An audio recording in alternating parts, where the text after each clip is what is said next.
While he's doing that, it's possible I may jump on and off and switch devices here, just FYI. All right. Do you want us to pause, Patrick, or? No, you're fine. Okay. All right. Thank you so much. Hey, welcome everybody to the September 21st Finance Committee meeting. And we've got a full agenda here tonight, but I did want to start off on a personal note.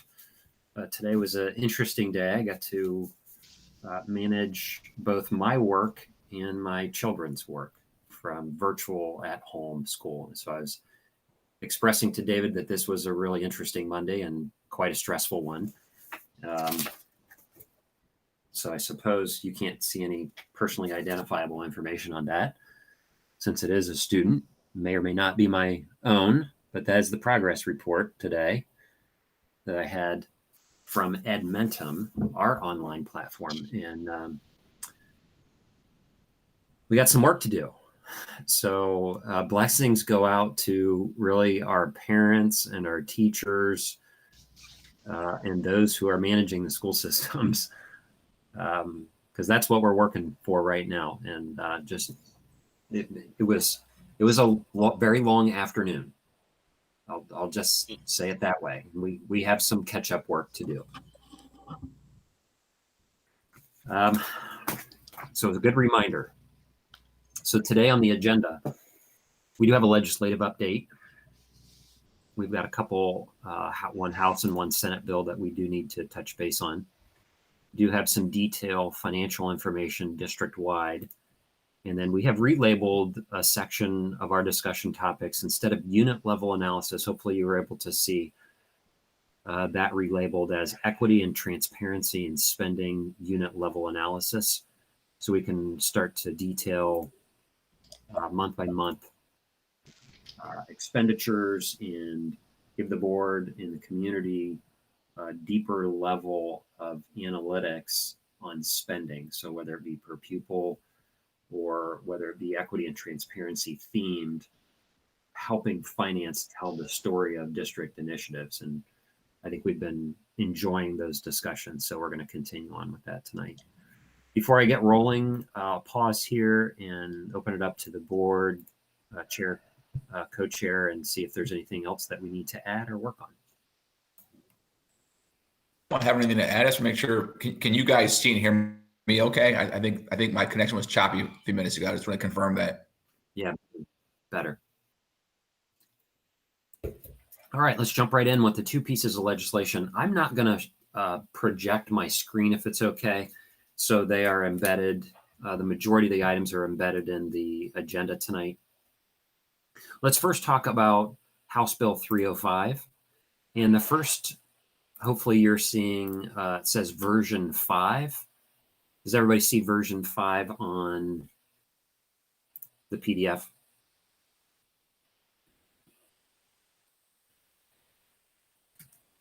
And if not, I can project them. I don't see any documents for those two House bills. It just says the House bills, but it doesn't have a document attached. It does not. At least on my end. Okay. All right. Well, and I will project just to make sure. Let's see. Share. All right. Does everybody see that? If you give me a verbal heads up. Yes. Okay, great. Yes. So in about a week, Bob Cupp and John Patterson, along with Representative Gary Shearer, a Republican who's filling in for Bob Cupp on the Fair School Funding Plan, are planning on the release of substitute House Bill 305. This graphic is something that Akron Public Schools is working on to help tell the story for them based on our conversations, as I mentioned in the previous Finance Committee, around the state of Ohio with many of the freshmen and newer legislators in the House and Senate, about 40, obviously, in the House within their first term. So it's really important to identify those future leaders in the General Assembly who are going to carry this torch, so to speak. So the first part of this building block that you see is the base cost. And that base cost, as all of us know, right now is about $6,000, but we just kind of loosely reference $6,000. But we take that base cost, and we know you've gone through the whole formal training, so to speak, about how base cost is calculated. And then we build upon that and talk about the state, local, and state relationship. And then finally, we add on categoricals or add-ons, and they're listed in the top left-hand part of that screen where you see poverty in preschool or English learners, community schools, voucher, technology.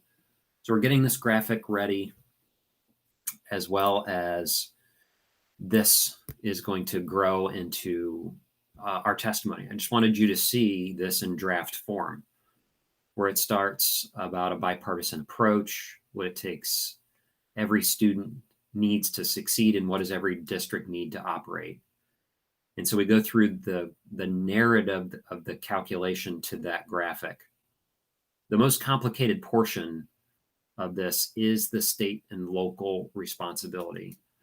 It is very difficult to understand. It's long been broken. And I've told the story, so forgive me if you've heard this before, but the 17 school districts in Summit County is the perfect representation. And the General Assembly members really understood this when we told the story about a wealthy district like Hudson, with all the property value divided by the number of kiddos, is the definition of wealth. And it never takes into account a community's ability to pay. And so over time, we have huge distortions in the formula, like Akron being the second highest effective tax rate. And recognizing that is a serious burden to districts when we get that equation wrong. And so how wrong have we gotten this equation? And so over the past few decades, now we were up to, before the freeze with the governor's new budget, before the freeze, we had 82% of the districts in Ohio not on a formula. That's how broken this thing was.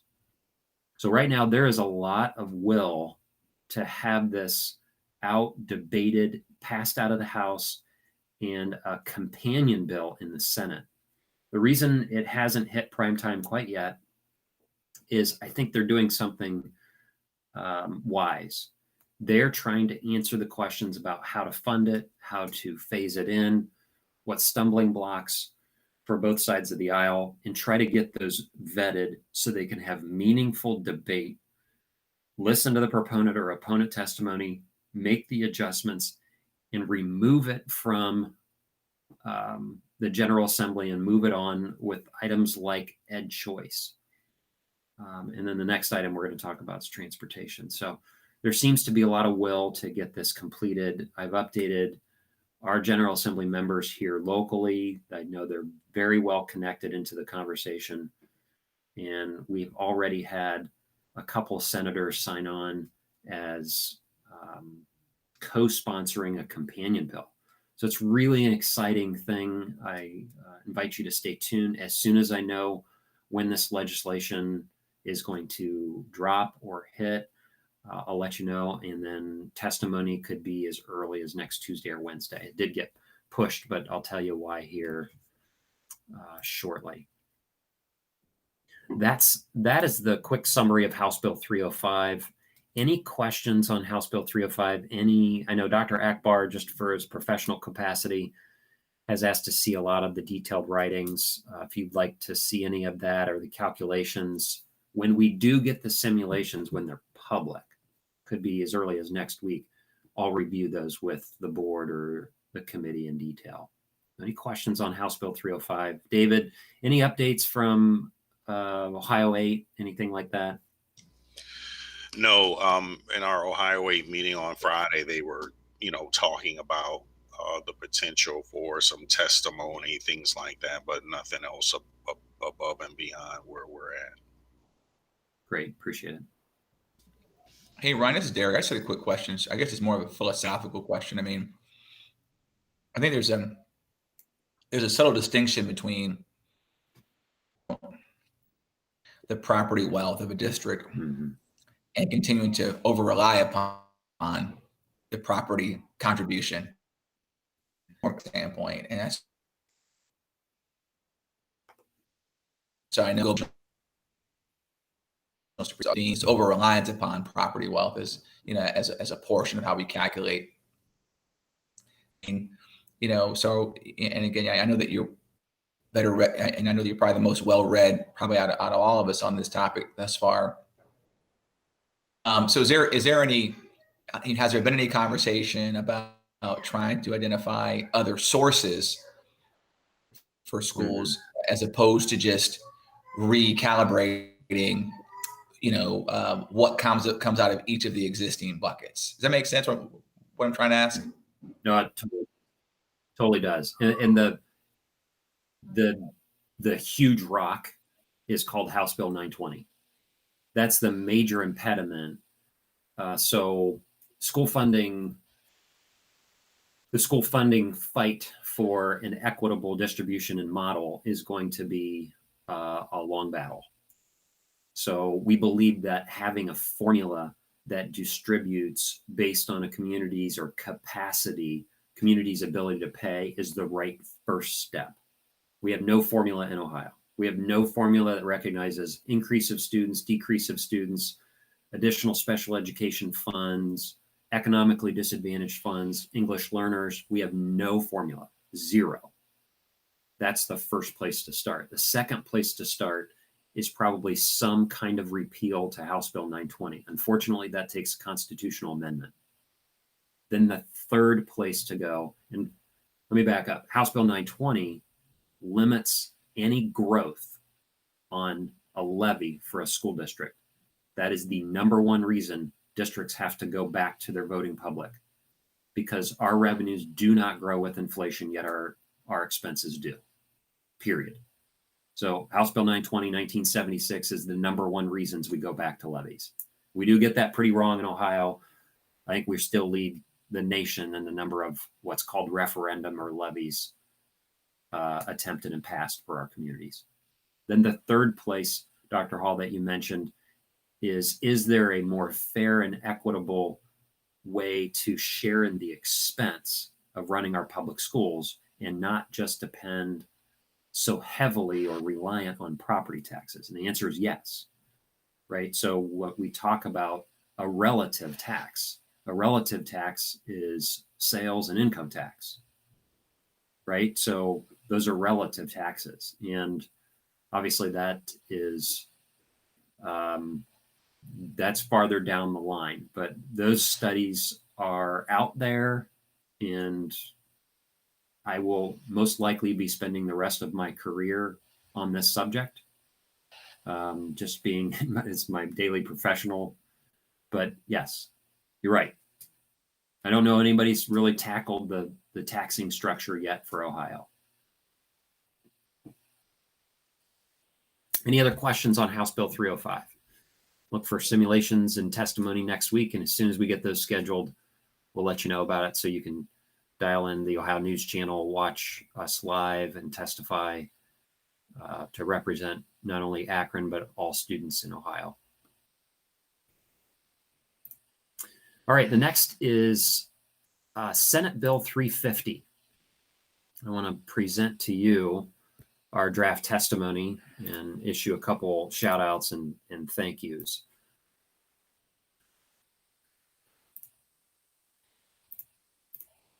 All right, does everybody see the screen?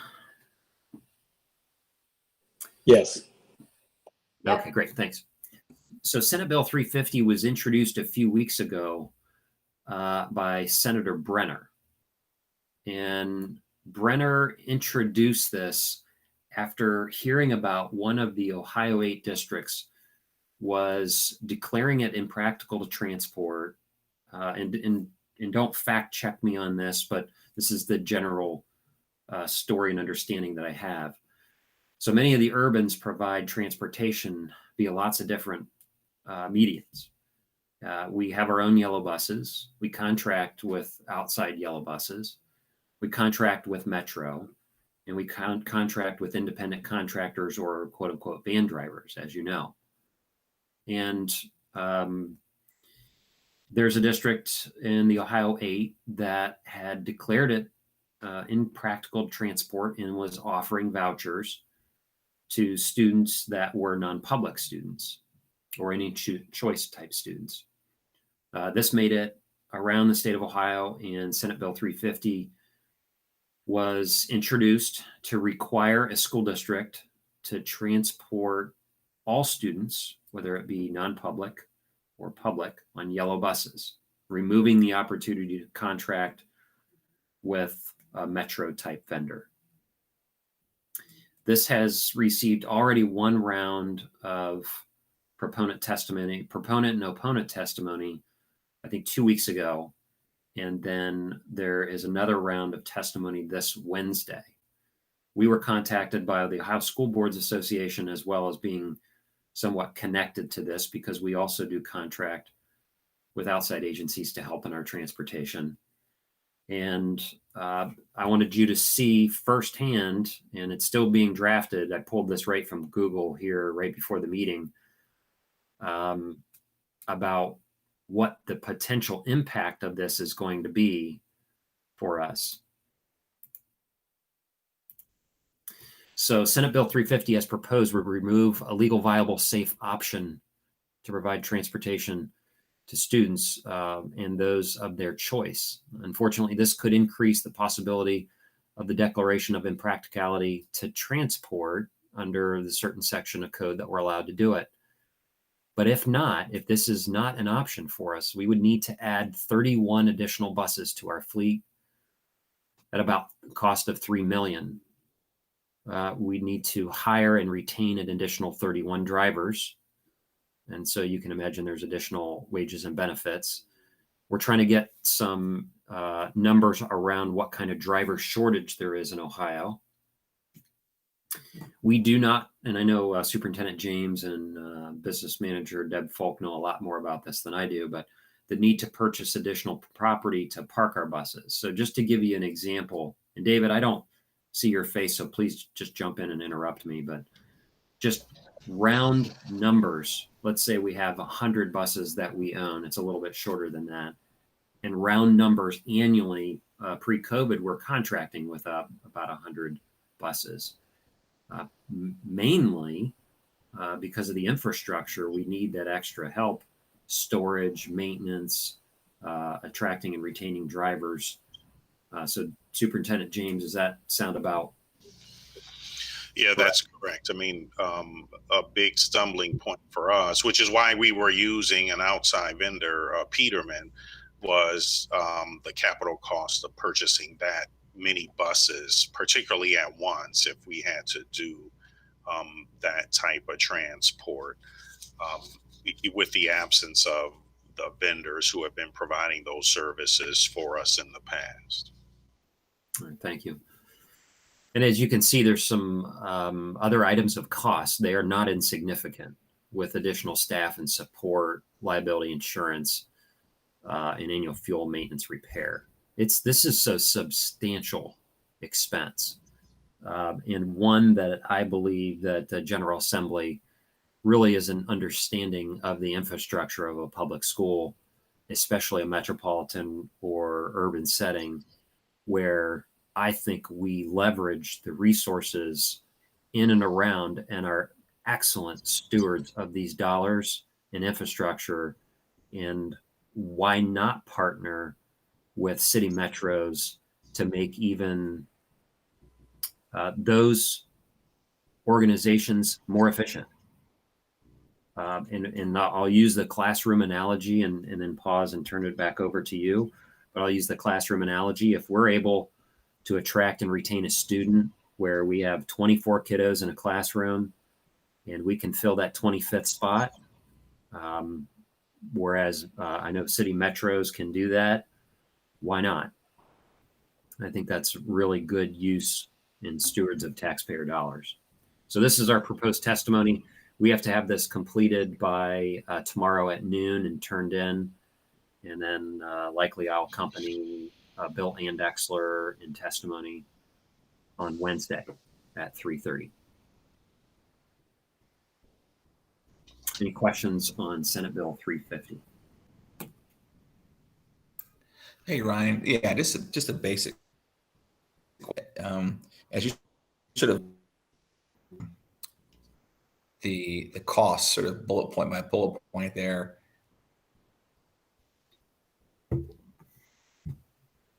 Help you. Okay, you're back. And compare sort of the cost there versus what we were paying Peterman, and what was the cost differential? In approximate ballpark numbers. I mean, so for example, if we have to hire 31 new drivers and buy 31 more buses, a certain amount of money per year to do that. I know that we'd also get the benefit of sort of the depreciation of that fleet over time as well.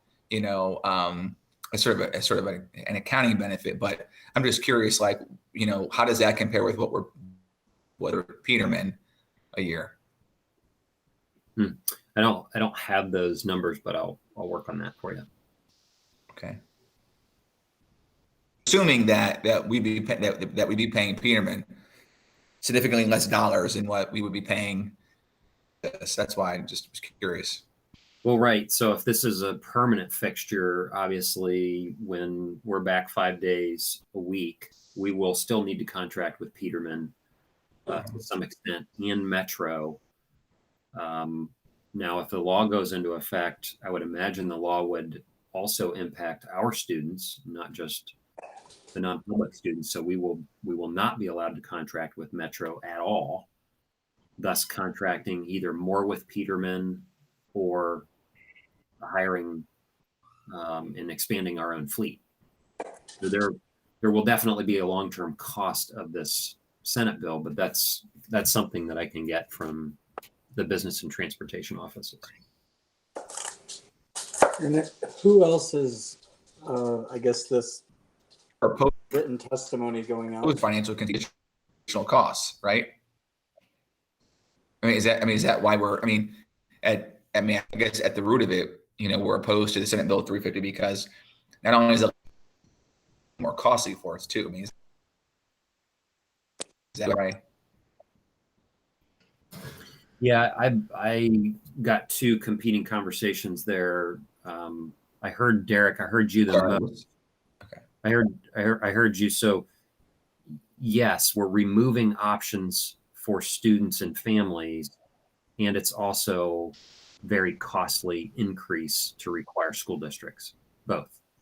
And so I think we've identified the initial impact in cost, more of the emergency response to the legislation. To your question, I think we need, if it doesn't in the testimony say it, we'll get it answered for you either in testimony or during this exploration, is the long-term effect of this, meaning how much options is it going to remove from our families, and what is the longer-term cost of now having to solely run all transportation through Peterman and our own on-site? So it's good question. And then Mr. Bravo, you mentioned about who are we making this testimony available to? Was that your question? Yeah, this is one of those pieces of legislation that, unfortunately, especially given everything that's going on right now and where all of our attentions are diverted, it's one of those pieces of legislation that seems deceptively simple and may not be getting quite the exposure or attention that it otherwise should. And so my concern is that it sort of sneaks past without a lot of fanfare, since it certainly, I think, disadvantages us and some of the larger districts, maybe even to a greater extent than maybe some of the smaller districts. So are we ensuring that this written testimony makes it to our Summit County delegation and others so that they're aware what's in front of them? Yes, I emailed Senator Sykes' office today. He's on this committee, and to give them a heads up that we'll get draft testimony to them as soon as it's finished and prior to the deadline tomorrow at 3:30, where our goal is internally at noon. Mr. Bravo, this absolutely is one of the times that I'm very concerned about, much like budget bill deliberations. Pre-lame duck, folks in this election season are lining up. They're declaring their priorities to run on. And then we have an election season that is We have a pretty massive election season, as you can see and imagine, both locally, in state and national. And so I'm very afraid about legislation like this sneaking its way through. Just like Ed Choice did in House Bill 166, the budget bill, which frankly didn't get limelight until September. It was passed in July or in June. It didn't get any attention until July. Exactly what I meant when I made those. So yeah, we would not be doing our duty to our community, to you, the board, if we didn't get our name and story out there on this. So as far as I'm concerned, we will give you public copies about this and we'll get it distributed to our delegation here tomorrow. Hey, Ryan, can we go back a couple steps? You were very, I may have asked you, in fact,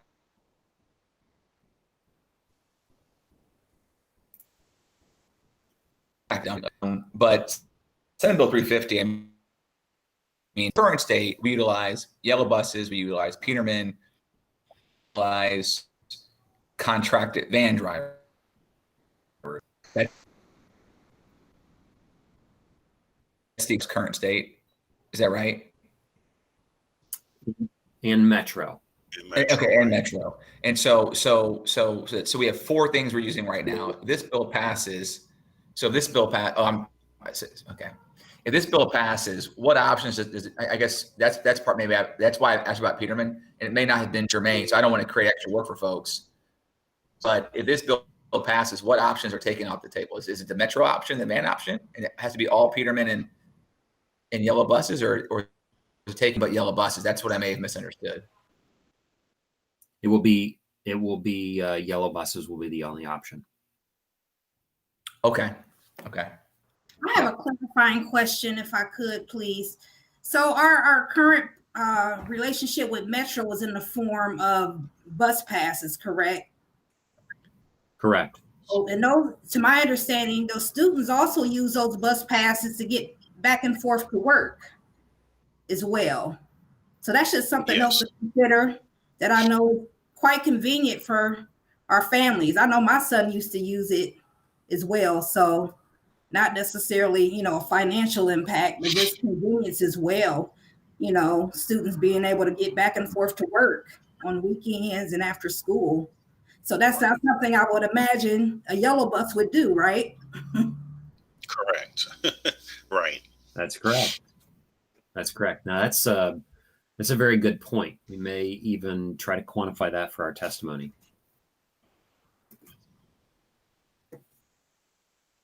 Okay, any additional, looks like Dr. Hall does go in and out a little bit. I mean, we got the gist of your message, but your screen is frozen now, right? I don't know if you're able to hear us or not, but. He kind of has that. Okay, great.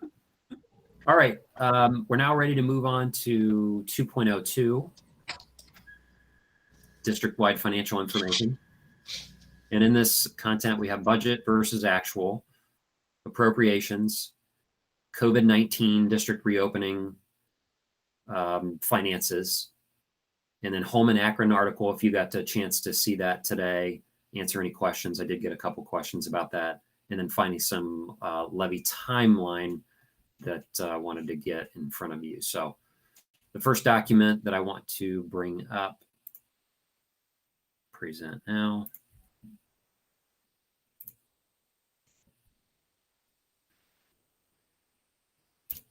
Annual appropriations update. Everybody see this? Yes. Okay, thank you. All right, as you know from our discussions around the June final appropriations and temporary appropriations, so that begins our handoff between fiscal years. We issue a temporary appropriations, and I think you've known and seen enough from our budget documents that we're authorizing up to a certain amount where between us and the Budget Commission have comfortable revenue streams or current cash deposits. That's how a budget is constructed loosely, right? We know temporarily we're going to be spending these monies, and we know temporarily this is what we have coming in. By September 30th and for next Monday, we'll need to put into place permanent appropriations. Now, as I'm sure you are in your daily lives, school budgets are kind of all over the place. And I've been having this conversation with a lot of districts around Ohio about how do we budget and appropriate for fiscal 21 or the 2021 school year. And it's really all over the place. So here is the method that I'm recommending, and certainly open to any suggestions that you have, is you've seen our documents through Finance Committee about the certain line items that we've been reducing, right? We've defrayed some bus purchases. We know that fuel, electricity, utilities. So we now have a summary of those in a little bit. We've accounted for those. And we're now approaching in the $10 to $12 million budget in areas that we're going to be able to reduce the budget. Remember, we talked about the 3 areas of the budget. 1, using federal stimulus dollars. 2, budget reductions. 3, some one-time transfers, and hopefully not needed any staffing. And we're holding that line on those 3 areas. So here's something that I've been working internally with Todd Atkins on with our budgets. And it's, if you look in the last paragraph there, it says the general fund appropriations for fiscal year 2021 will be reduced by about 6.2 million to represent the sum of the reductions in general fund. Another 5 million in the budgets, we're going to be moving them to specific, what are called control accounts. Now, normally a control accounts, just so everybody has an idea what a control accounts are, is the sections of our budgets, the buckets. So we have salary, benefits, supplies and materials. Those are the buckets, largely what are represented by something called an object. Have little emergency reserves in them.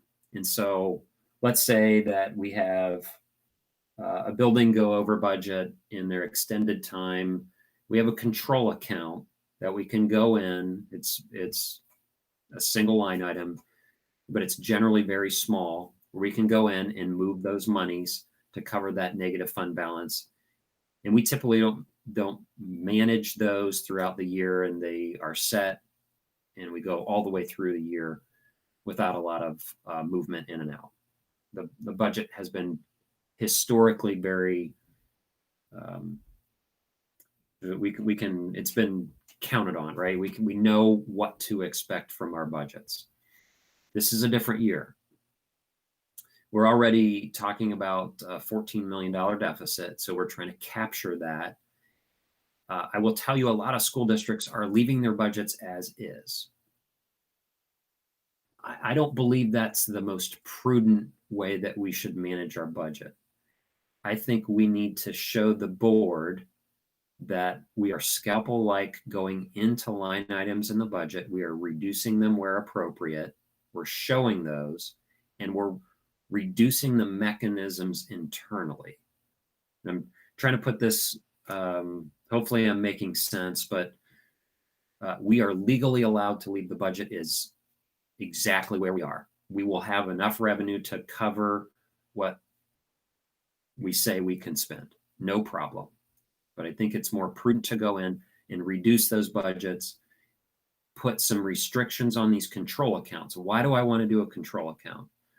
Would like to do control accounts because it allows David and I and the board to say, hey, in November, to the board finance committee or board committee as a whole, we are running over the budget in this area. I am not comfortable. I'd like to move some control account money to cover that overage. It's a certain level of control, like an appropriation, that we can do. The other option we can do is reduce the appropriations across the board by the $10 to $12 million range, like we talked about. And then that would place a hold, and we might have to pass some other appropriations resolutions before the first of the year. My goal with this, and then I'd like to hear what your thoughts are on this. My goal would be, this should represent where we need to be until January. Have a great understanding with guidelines, with reopening, in person, blended 5 days, whatever it looks like, and have some sense of normalcy return back to the budgets, and then be able to come back to the board in a good control and say, we believe we're going to need to increase the budget by this amount for these reasons.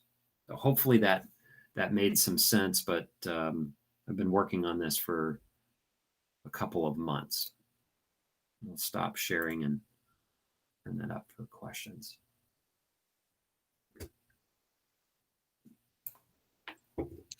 Ryan, I don't have any questions. I mean, yeah. Okay. Does everybody get the concept that I'm reducing or asking the board to authorize, because I think it's a prudent mechanism to do, because I know for a fact we are spending less month over month right now in our daily expenditures, and we've got our federal stimulus, which we're also going to talk about. So I just want to make sure the concept, I think this would be considered a best practice to reduce the amount of authorization to spend. I agree. And I think given the current circumstances, I'm sorry, Valerie, go ahead. Oh, that's okay. I was just saying, it makes perfect sense to me. Thank you. Okay, thank you. Yeah, I agree. And I think given the current circumstances, it's better to be more prudent, as you said, and maybe a little more fiscally conservative, and to give the board some flexibility down the road to account for whatever might change between now and then. So I think it makes perfect sense. Okay, appreciate that. All right, we're going to move on in similar vein here. We're going to move on to COVID update of spending. And these should have all copies of this. And again, I'll make sure after the meeting that this is all posted to the website. I wanted all these documents to be public. These are things that we've shown in public, shown in the board meetings, and I continue to update them. If you remember, this one was COVID implications of budget. And we've been updating this each and every month to give you some idea where the risks are. So we talked about, remember early on, and I won't go through this in detail, talked about state revenue, short and long term, talked about investment income, and then we talked about local property taxes. So we do have that article that I've attached. And then I wanted to get down to the update in the level 2 strategic planning. If you see that on your screen, level 2.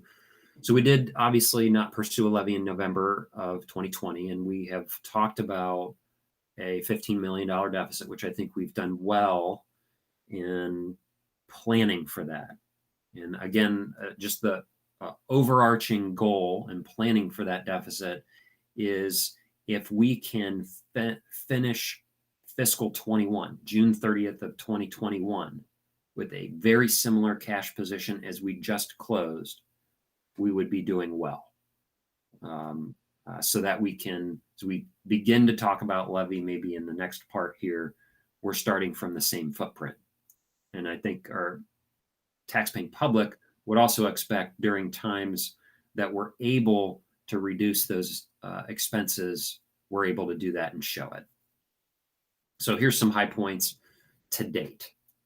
So $8 million in savings due to budget reductions in remote learning.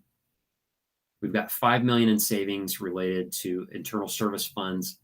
And I want to add here, if needed, right? So far, our budget reductions in the next section, the revenue side of this equation, is coming in better than expected. And then finally, an additional $1.5 million in savings foregoing our current fiscal year bus purchase. Now we have some updates in the next section, which is the revenue.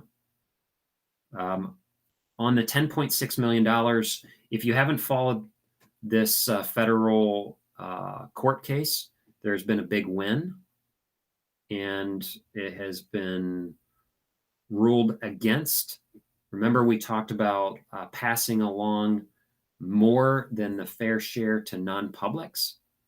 I want to make sure that everybody knows that as a public institution and pass through, I think our infrastructure is excellent to support those choice schools, and we do it in partnership. I think we have great partnerships, but we disagreed. We disagreed as a public school community, and I disagree as the caretaker of those funds that our students in Akron Public Schools were awarded those funds based on economically disadvantaged data. School districts in non-publics were awarded on ADM. So every student that transferred or was attending a non-public that was a resident district of Akron Public Schools was awarded those per pupil dollars, not on economically disadvantaged.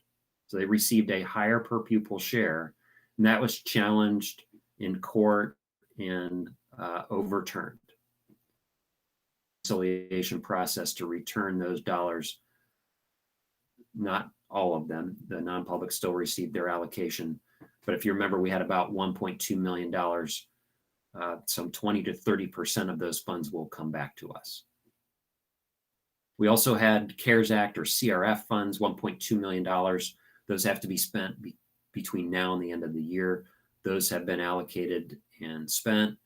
The CARES Act broadband activity grant, about $150,000. Those been spent. I appreciate Deb Falk, Howard Lawson, their teams, and Todd Atkins for helping navigate that. And then we threw them a curveball, albeit we were very happy to receive this curveball. If it's okay with the board, I will write a thank you, a gratitude letter for sharing in those funds and the discretion that they used in receiving the $2.6 million that we notified you last week through Summit County. It was largely $100 per pupil that districts were allocated. There are a few strings attached to these monies. They follow along the same lines as our ESSER funds and how we can spend those, but they have to be spent before the end of the calendar year, which is a lot of accounting moves, but one we are gratefully navigating. So we have to navigate recoding some of those ESSER funds from that $10 million to the tune of $2.6 million, so we can free up those ESSER funds. So we received some really good news last week. And then I did want to just kind of update and do some strikeouts here before we enter forecast season leading into October and November about budget reductions in terms of across the board, staffing, and kind of put those to rest in writing. That is not an area that we need to undertake right now. Any questions as it related to COVID cost updates? Just a quick one.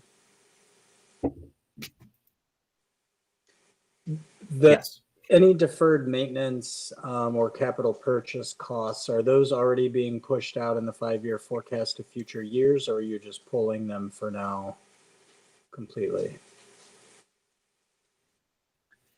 So you're talking about infrastructure spending, like bricks and mortar, The envelope? buses, or yeah. For the forecast, those will be included in the forecast for October and November. I do have to admit, I had wanted to update the 5-year forecast and do an interim forecast before October or November. The amount of daily inputs that are changing is it's hard to do that. and kind of stopped me in my tracks last week when we received the additional $2.6 million, which we're extremely thankful for. But again, it's we have probably 2 weeks of accounting work as a result of that. And again, it's not a burden that we're not very thankful to have, but now we have to appropriately recode general fund, ESSER funds, and the new Summit County pass-through funds. So hopefully that answered your question. Yeah, that's a great challenge to have, certainly. All right. Before we go on to levy, I just wanted to see, did everybody have a chance to see the article Home in Akron today? I received some questions about this. About the tax abatements? Yes. Yes, I did. Okay. Great. I did post this to the public site just so you could see it. And it talks about the 15-year tax abatement that was citywide for new construction. And I know we've got some folks on the line here that probably talk more about this than me, but you'll see a quote in here from me, one regarding our capacity and two about foregoing revenue. And I just want to kind of reflect when the board, the superintendent and I were invited to participate in some of those deliberations with the city leadership and city council. I think this is largely a position that the board should take, and I'm to supply information, but I would like to tell you kind of the facts behind my my quotes.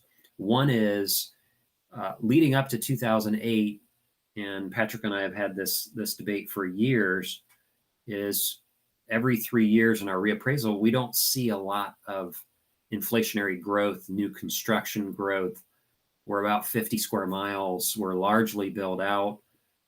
So new and improved sites are coming from one of a couple different areas. One, they've come from some properties like school buildings that have been torn down through the Facilities Commission process that are now available for construction.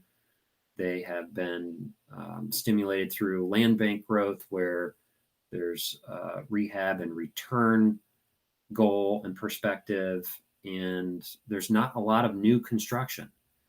When you look at not a lot of new construction and population being stagnant or decline, there's not a lot of inflationary growth on property. And we went through a series from 2008 until just recently, where we've had virtually no growth, if not deflation, on both commercial and industrial property and residential property. So we're invited to participate, and I think Jason Segedy said it well. This is in its infancy, but the reason I'm talking about this tonight is while it is a city and community's legal right to have this legislation in its place, and while that debate and decision is made on a city council front and city leadership front, almost 60% of yours and our tax bills come to Akron Public Schools. So we're a very large partner in responsibility in managing those tax dollars. And I just really wanted to shine a light on how important that relationship is. So I give you feedback and you can give city leadership feedback as to its importance, what kind of revenue we defray when it comes to those kind of things. And when students enroll, to the second part of my quote, is if this stimulates a lot of growth, can you take in new students? And that's where I think the board and the superintendent have managed the footprint extremely well. We do have a couple tight spots in the district that we have known and work with at all times, but by and large, we're between 80 and 85% capacity in our school buildings so that we can manage some of those movements in enrollment. So any questions on that article and kind of why I put it out there for everybody?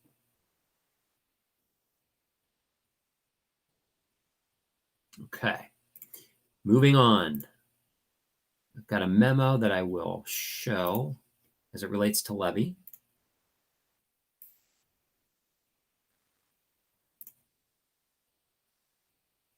All right, hopefully everybody sees the memo. I did want you to have something in writing that I think we should distribute to the Board of Education. We are entering budget season, appropriation season, as we've talked about tonight, and the importance of kind of the moving pieces at all time. One of those important pieces that we all depend on for the school district's livelihood is our next operating levy. And if the decision is made to put a new levy on the May primary, you can see there it's May 4th. I wanted you to have in writing when we would need to pass the resolution of necessity and the resolution to proceed. So you have it on your calendars. We can structure our conversations. Now, this is a public body. I do need to add this disclosure for us tonight so that we don't veer off track. But this is a public body and a public meeting of the public body tonight. And so we can talk and debate about the resolutions of necessity in submitting the question or proceed and information around there. But the items on the bottom part of this that I did want also to show with you needs to be a separate committee of school leadership, stakeholders, and community. And we can loosely talk about those during non-school time. But that is the decisions around marketing, community partnerships, fundraising, staff involvement, and volunteerism around whether or not we go on in May or November of next year. Because those deadlines that are done above, obviously these fit into those. And I know in talking from a couple of board members and from our conversations in the past, getting a good sense of when those might move forward would also help in achieving our timelines above. So with that little disclosure and those, I'll turn it back over to you so we can talk through any levy conversations there.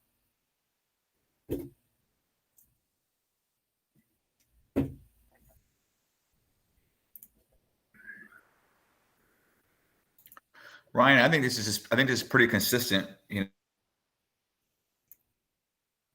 with conversations, and so I think this is the necessary sort of current or future steps. So, and I for one would much rather have this out and kind of in front now, sort of who populates various support functions, committees, etc. Mm-hmm. And how we go about, soliciting community support from the various sort of groups, within the community as well. So, May is going to be here before we know it. So, right. So, yes.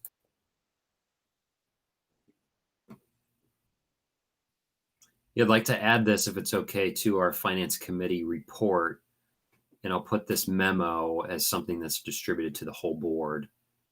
And maybe that time, Superintendent James, we can kind of give an update as to those items that are listed below when we might want to get those done, unless you have some that down.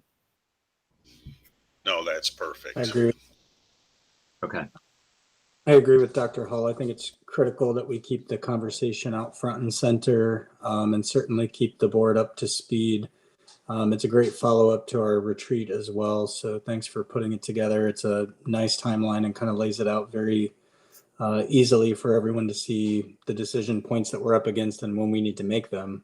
Because as Dr. Hull said, that May is going to be here before we know it. We're going to have some very difficult decisions to make from this conversation. So appreciate you putting that together. Certainly. As you can imagine,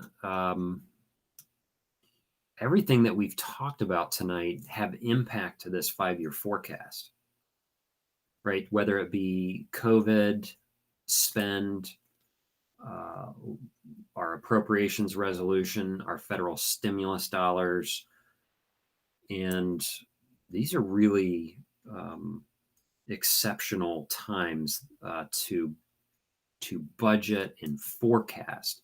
And so why am I pausing here? Just to add a little emphasis or pressure on all of us, is the 5-year forecast as a planning tool is also one of the primary tests that we have for putting an initiative on the ballot.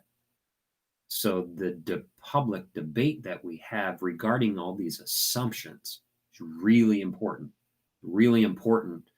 to vet all of these assumptions.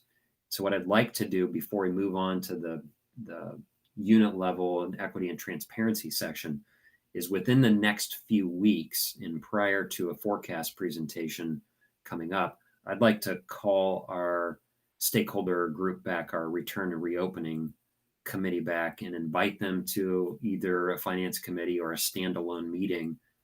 But I'd also like to do that as I do with every forecast, all our bargaining group heads and in union leadership. I think it's really important that we expand the stakeholder group to encourage as many of those leaders to attend as possible. They need to know what assumptions we're making, right? And if there's an assumption that we are making that they don't agree, we need to know about it. You know, just like in the old days when we were just worried about healthcare inflationary growth with a 5-year forecast, that's our second largest line item in our budget, $50 million.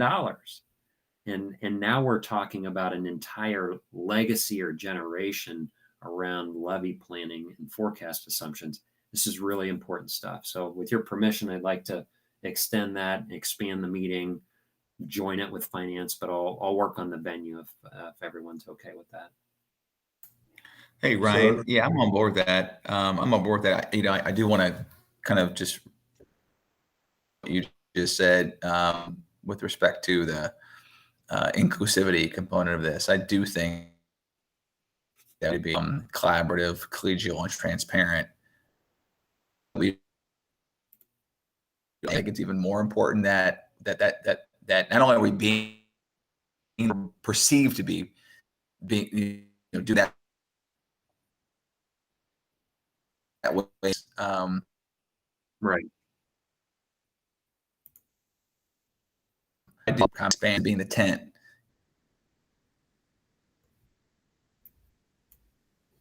You know,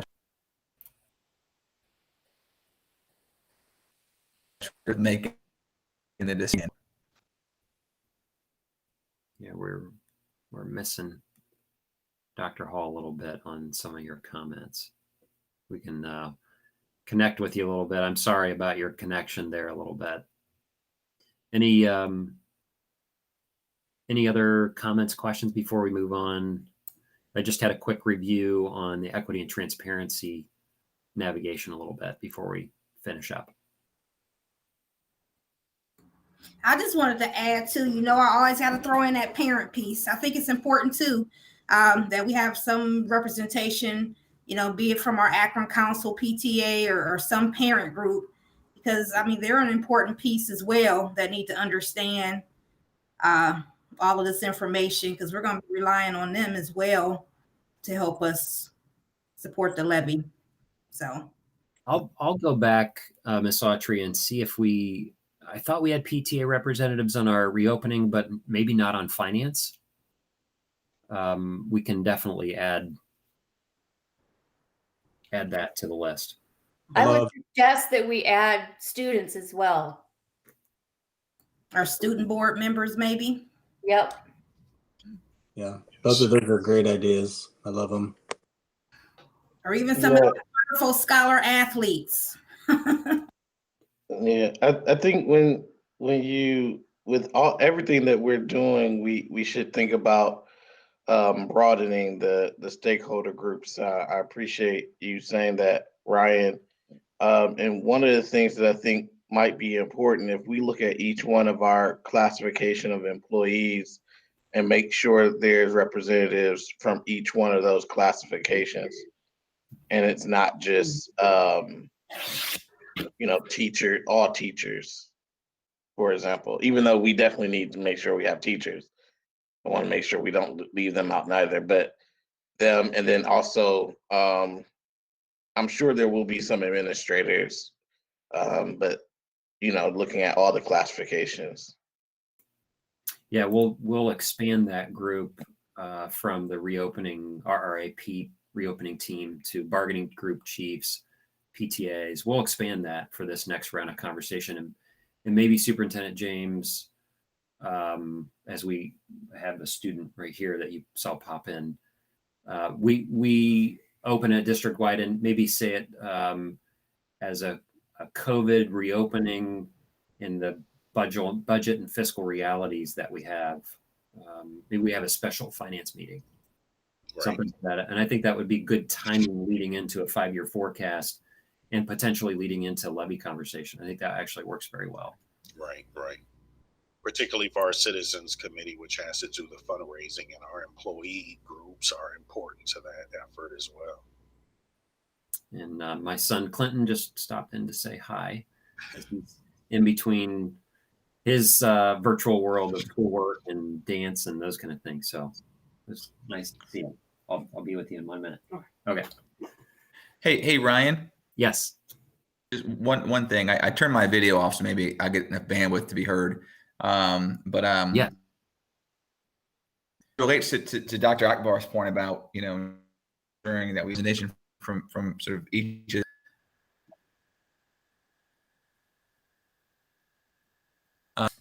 Again, transparent about how those folks get. One of the more common questions I've gotten asked is, well, how parents for this committee? How did you choose the committee? Because as a teacher, as a parent, I didn't. I'm not saying, again, I should preface that is alleged. Just from the standpoint, that help technique, whether it's a lottery or whatever that we use to solicit people to participate, I just would submit that we need to get that easily explainable for us. Sure. We'll make it broad based.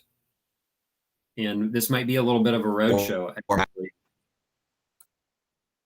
Yeah, we may need to do this a couple times, actually, is now I'm thinking about this. This is as much part of a campaign as anything. It doesn't necessarily have to be pure levy, but to understand one of the largest employers in the city and their finances and the financial impact and the stewardship that we take, and I think is really good to do that. And now as I think about that, we may want to take this on the road in a couple different places. So we will expand that list. I'll run it by finance committee and board leadership, make sure it's good representation of the community and stakeholders. And we need to do it again, we'll do it again. Yeah, I like where that's going. Okay. Not that we dealt with enough details, I'm going to throw the spreadsheet of all spreadsheets at you next. I know you're super excited, but I do want to share some of the tools that we have at our disposal. Does everybody see my screen with lots of busy graphs? Yeah. Yeah. Yes. So we continue to add to this. And I know on the agenda I had tech spend. I was not able to get good data on tech spend yet. What is skewing the data on the tech spend was I would have a building last year have 3 times as much expense than their neighboring cluster or building or middle school or high school. And a lot of it has to do with our Chromebook replacement cycle. And so I'm trying to filter out that data so we can get down at like number of units per pupil and what is an average spend. As you can imagine, some of the the instructional software that we have in different buildings related to our college and career academies also has expense. I'm trying to normalize that a little bit. I'm not there yet on tech, but I did want to come back to normalizing some of our staff experience and salary and start sharing. So I have one of the charts on here. It's called position experience histogram. I get really excited about this stuff. This is kind of fun to do. So I'm going to filter for just a few minutes, and I wanted you to see I wanted you to see how I filtered this. And I'm going to just choose our traditional high schools, since that's where we've talked a lot about.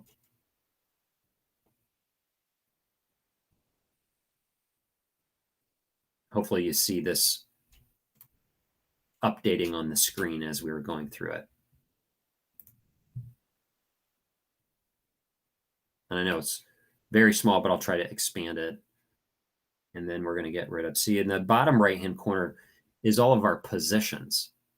So the position codes I'm going to remove them all and just do teaching, because that's really the number one expense. So it gives us the best baseline. And we talked about that.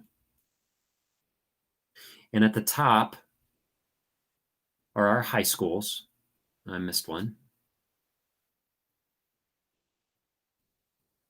Sorry about that. I hope you can see those numbers, and if not, I will send you this chart of information. It's really interesting. So on the top is an experience summary to the histogram down below, but it is a really interesting study. And we've talked about the distribution of resources, the expense. We've talked about average salary across the district, average per pupil spend. And so you can see Bookdale, East, Ellett, Firestone, Kenmore, and North. Here, and you can see the average experience in each one of these buildings, and then an average salary in FTEs. Now, the FTE and average enrollment, so full-time equivalent is the number of staff in teaching positions we have, or certified teachers, and the average enrollment is pretty self-explanatory. And that relationship, that's pretty self-explanatory. The average salary per distribution seems to make sense with me as well. So Ellett has the highest average experienced teacher in the district, so it's also got the highest average salary. And the lowest is Bookdale. Average experience is 7 in that relationship, and then the average lowest salary. But we can begin to see that breakdown. Here's where, and again, I apologize if it's too small to see. I'll send you this in detail. But we can begin to see where these staff rankings are in their history of experience. And so really it's focused, the majority of the staff, as you can imagine, in a typical bell curve, maybe it's a little bit pushed to between the 10 and 30-year mark is maybe the bell curve's a little shifted down. But overall, what was interesting to me is we have a fairly young staff in the district. And the next thing that I want to do, I'm not going to drop it down, but I can drop that screen down and I can look at large districts, the ODE peer. I can also look at just Ohio 8 and begin to see their level of data as well to see, is this, after pension reform, is it just a younger staff? Or are we just going through a period of younger staff? But hopefully you can dig into this a little bit. I'll send this. So it's a really interesting. So what are the conclusions about it? So I'm just not showing you pretty graphs. The conclusions, oh man, I got a question here.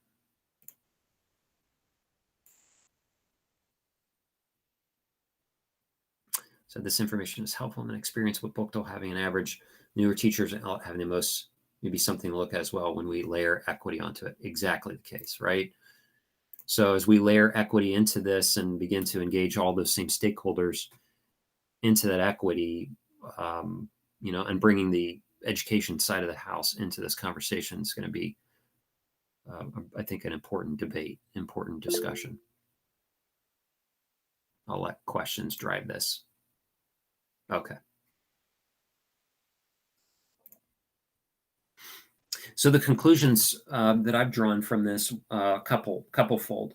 One is when I begin to look at our average salaries compared to our peers, we seem to be largely in line. I also have another graph, I think without losing everybody, it is a scatter graph that shows our bargaining contract and teacher index schedules to those of our peers. And there's some interesting conclusions there when you highlight on a scatter graph. So we seem to have a little bit younger staff than an average, or what I've typically seen. The younger staff obviously is distributed amongst Bookdale, East, and North, and the more senior staff is in Kenmore, Garfield, Firestone, and Ellett. And we can also take our specialty schools into place. We can look at just middle schools. So this is just a high school study. And then the interesting histogram down below, and I know the busy chart, is where people are, where our buildings are at in their hiring structure. And that may be, what's the next question? What's the next 10 words after that? Maybe, well, did we have long-term subs that came due and now we're replacing them with more permanent staff? Is it because, let's take Bookdale, for example, with the merger of intermediate grades into Bookdale Community Learning Center?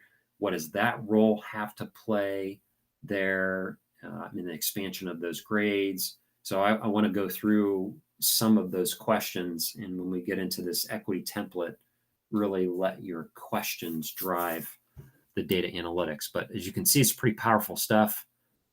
And it's really your questions driving the next layer. I hope to do that with technology, because technology is that equalizer, as we've seen post-COVID.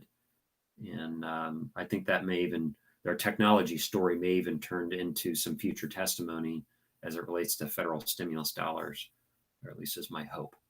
So I'll open it up to questions before we adjourn.